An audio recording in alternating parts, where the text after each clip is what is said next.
네, 다시 인사드리겠습니다. 농식품개발팀장 원산입니다. 네, 농림부 전한영 과장님께서 워낙 잘 우리 농식품 가공, 쌀 가공을 위한 제언까지 잘 해주셔서 저는 저희 농업기술원에서 주요 개발했던 내용들과 앞으로 어떻게 개발을 해야 될지에 대한 방향 정도로 간단하게 발표를 하도록 하겠습니다.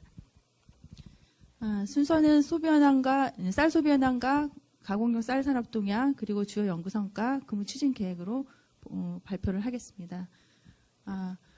앞서 말씀하셨지만 오늘 주제가 쌀 소비 확대다 보니까 거의 비슷한 내용으로 지금 서원이 되고 있는데요.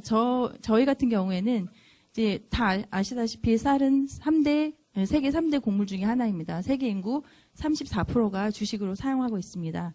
앞에서 이제 과장님은 소비가 자꾸 감소하는 쪽으로 심각한 부분을 말씀드렸는데요. 실제로 그것이 맞습니다. 맞고 저희가 그렇다면 여기서 이렇게 심각하다는 생각을 갖고 우울해하기만 해야 될 것이냐, 뭔가 돌출구를 찾아야 된다. 아까 말씀하신 것처럼 허니버터 라이스 같은 대박나는 상품이 나와야 되지 않느냐, 그런 생각이 드는데요.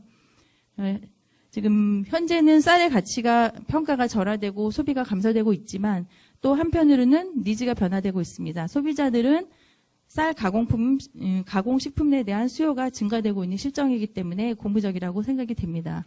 또한 쌀에는 다양한 건강 기능 성분들을 각종 다양한 것들을 함유하고 있기 때문에 이런 것들을 식용해서 기능성 식이약 소재라든가 아니면 기능성 가공식품이라든가 이런 것들로 변신한다면 충분히 어느 정도 가능성이 있지 않을까 생각이 됩니다.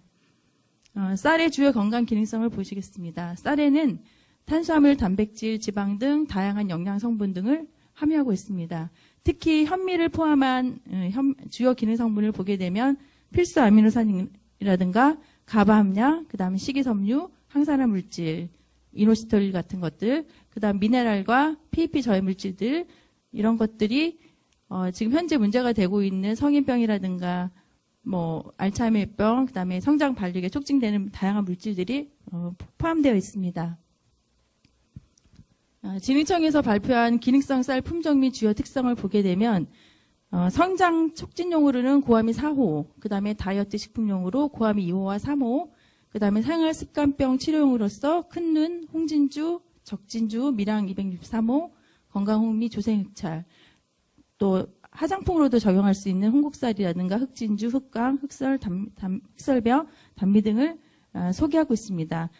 이와 같은 기능성 쌀들을 계속 개발해내고 기능성 쌀에 대해 있는 주요 성분들을 밝혀내고 하는 것들은 단순한 한 공기의 흰쌀밥의 개념이 아니라 밥의 개념이 아닌 그런 쌀들을 이용해서 얼마나 다양하게 쌀을 대체해서 먹는 밀가루 대신을 할 수 있는 그런 쌀 가공품들을 만들 수 있는가에 대한 기초 자료가 될 것 같습니다. 일본 같은 경우도 특수 성분을 제거한 신장병 환자용이라든가 쌀 알레르기 환자용 품종들도 나오고 있는 실정입니다.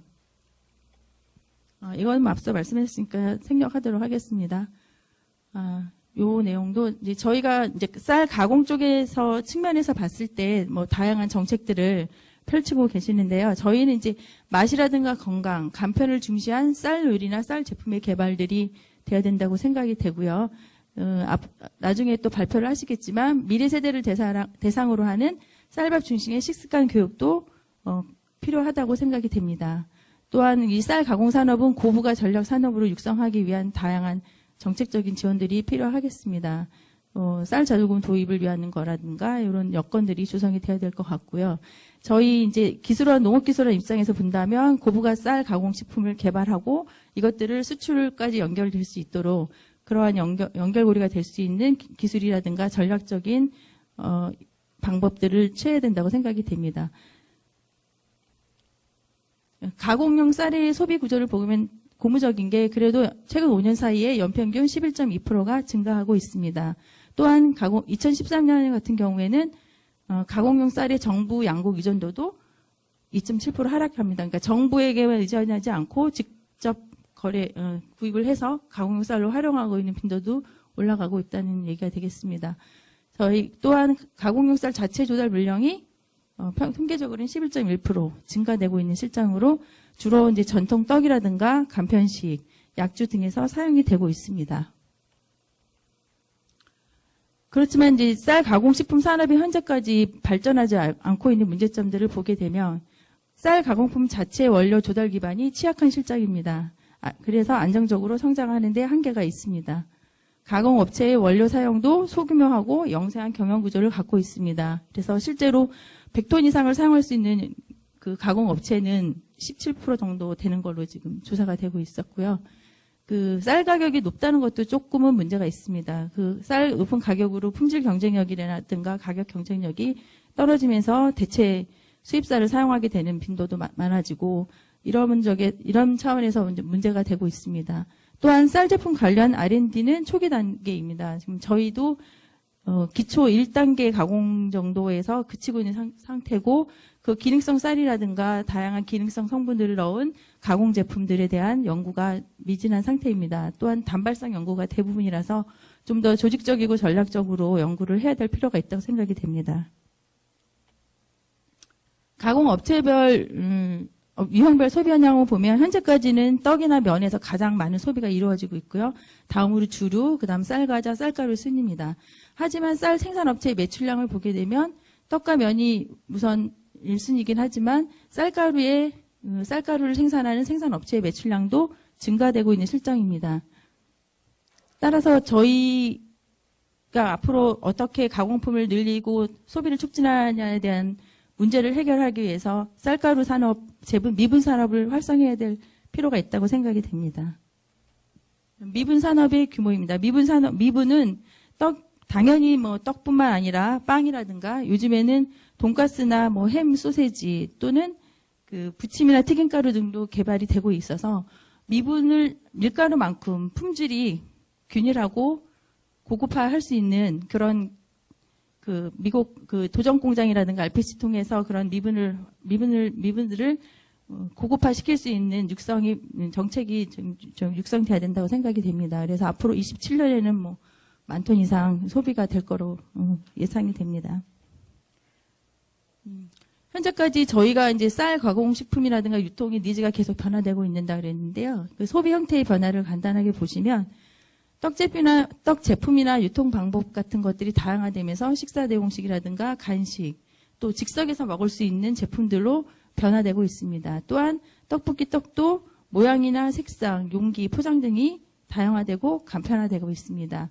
전통 한가의 경우에는 맛과 품질과 제품군이 다양화되고 있지만 선물용으로만 사용된다는 한계점이 있어서 소비를 좀 확대할 수 있는 다른 제형화라든가 마케팅이 필요하다고 생각이 됩니다. 묵은밥이나 냉동밥 같은 경우는 그 설비를 국산화해서 좀 더 다양한 업체에서 다양한 즉석밥들이 나올 수 있도록 해야 될 필요가 있다고 봅니다.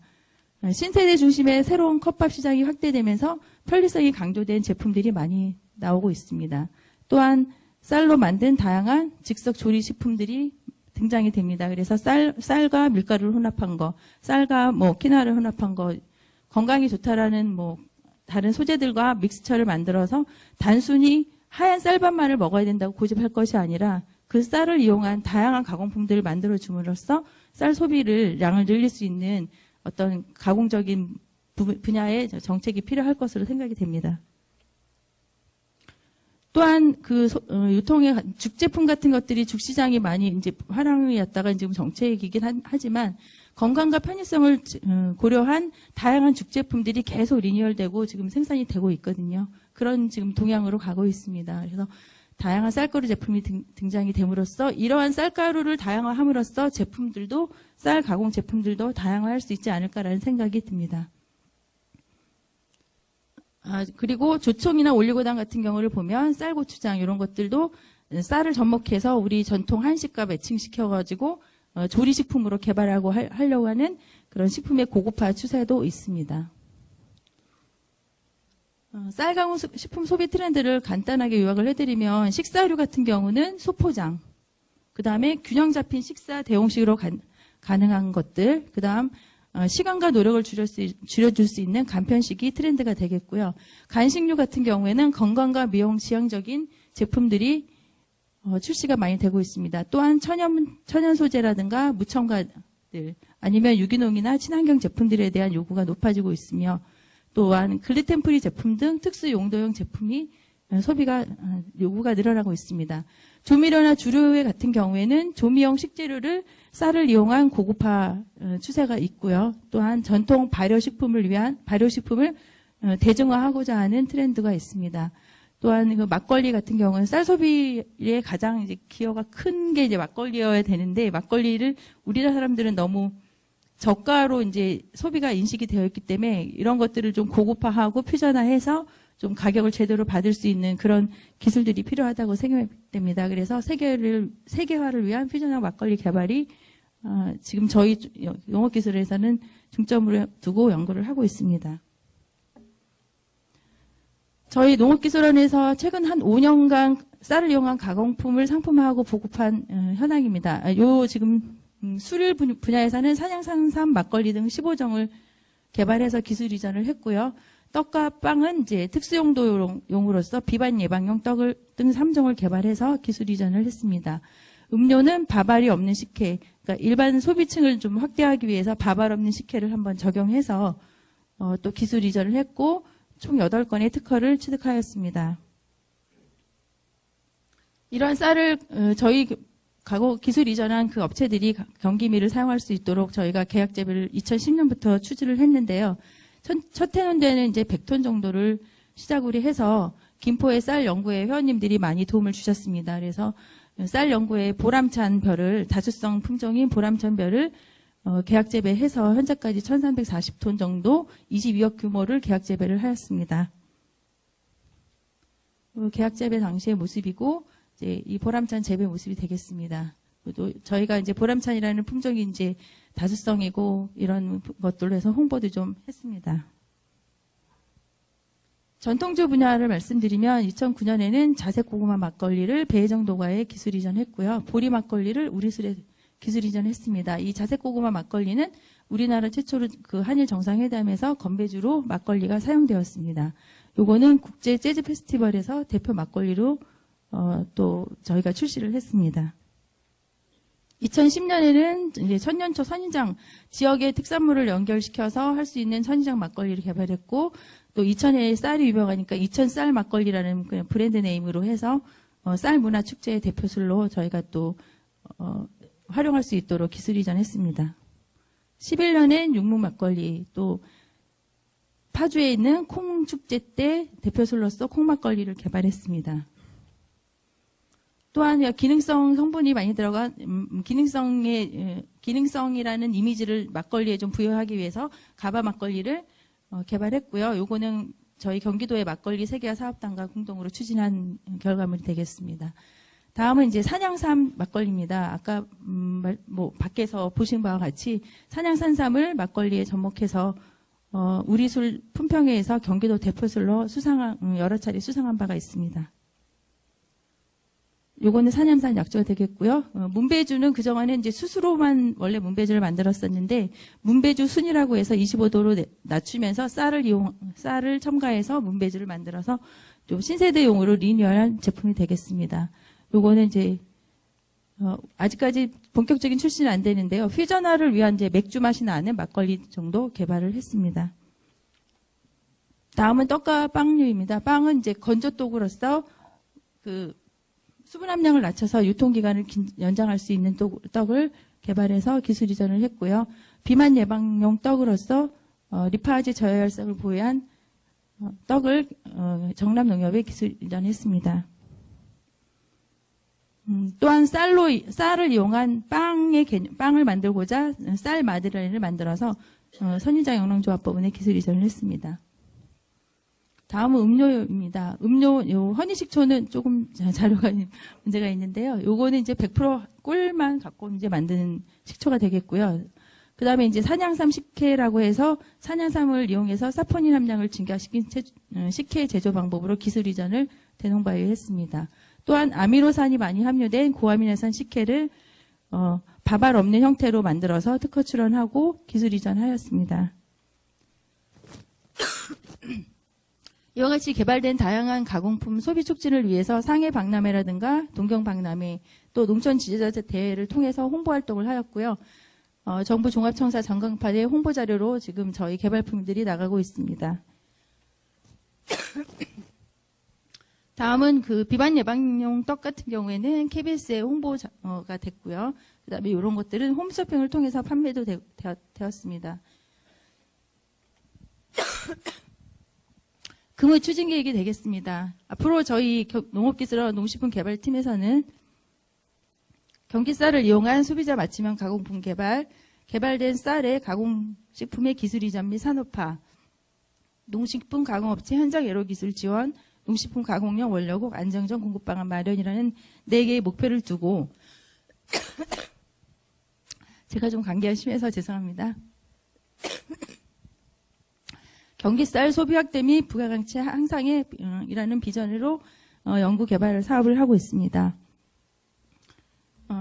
이러한 연구 개발 목표를 실현하기 위해서 올해부터 쌀 융복합 산학인 협력단을 꾸려서 지금 4개의 꼭지로 추진 전략을 수립하고 각종 계약 재배 농가와 그다음 가공품 생산하는 업체 또한 그 수출을 위한 마케팅이라든가 홍보팀과 같이 묶어서 산학연으로 그 경기도의 쌀 소비를 위해서 사업단을 꾸리고 있습니다. 추진 전략은 첫 번째 꼭지로 경기쌀 안전공급 체계 확립입니다. 가공용 쌀 품질 특성 규명 및 성분 분석, 기능성 특수 및 계약 재배 추진, 고품질 가공용 쌀 재배단지 육성을 통하여 공급 체계를 확립하겠고, 두 번째로 소비자 맞춤형 쌀 가공품 개발로는 현황 조사를 통한 연령별 니즈 분석, 다양한 기능성 쌀 가공품 개발, 네, 편리성이 강화된 간편 농식품 개발이라는 세 가지 꼭지로 가지고 가공품 개발을 하고 있습니다.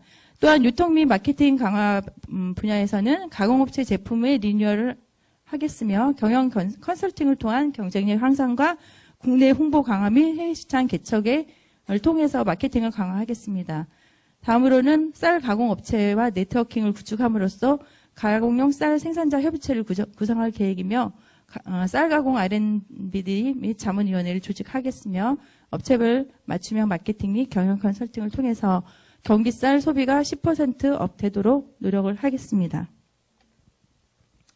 그 쌀 가공품 다양화를 위한 해결 과제로서는 쌀 가공품을 퓨전화시켜서 단지 1차 가공품이 아닌 2차, 3차 가공품으로 개발이 되어야 된다고 생각이 되며 가공용 쌀의 다양화, 국역화를 통해야지만 다양한 가공품들이 개발될 수 있을 것으로 보입니다. 쌀을 직접 가공하기보다는 용도별 미분 등 다양한 쌀 가공 산업들을 육성해서 현대화시키고 대형화시키고 또 간편화 공정을 통해서 미분 산업도 발전이 돼야지만 쌀 가공 제품들이 다양화될 수 있을 거라고 판단이 됩니다. 또한 이와 더불어 고부가 쌀 가공품 소비 확산을 위해서 미용 건강 기능성이 가미된 제품들로 다양화가 돼야 된다고 돼야 될 것으로 보입니다. 마지막으로 저희 2015년의 연구개발 내용을 말씀드리겠습니다. 올해에는 그 다양한 기능성이 첨가된 쌀음료 개발로서 숙취 해소에 좋은 쌀음료 개발을 하겠으며 소비층 확대를 위한 퓨전떡 개발을 되겠습니다. 이 내용은 그 수원 화성과 연계해서 어떤 궁중떡을 스토리텔링해서 지역 명품화할 수 있는 떡으로 하려고 지금 여러 가지 디자인이라든가 브랜드화 작업을 하고 있습니다. 또한 쌀 발효종을 이용한 속이 편한 쌀빵을 산업화하겠습니다. 작년에 기술 이전을 개발한 내용인데요. 올해 기술 이전과 특허 출원을 통해서 수원시내 관내에 자체 생산하고 자체 자가 그 베이커리나 이런 곳을 통해서 그 지역에서 명품이 될 수 있는 쌀빵을 기술 이전할 계획입니다.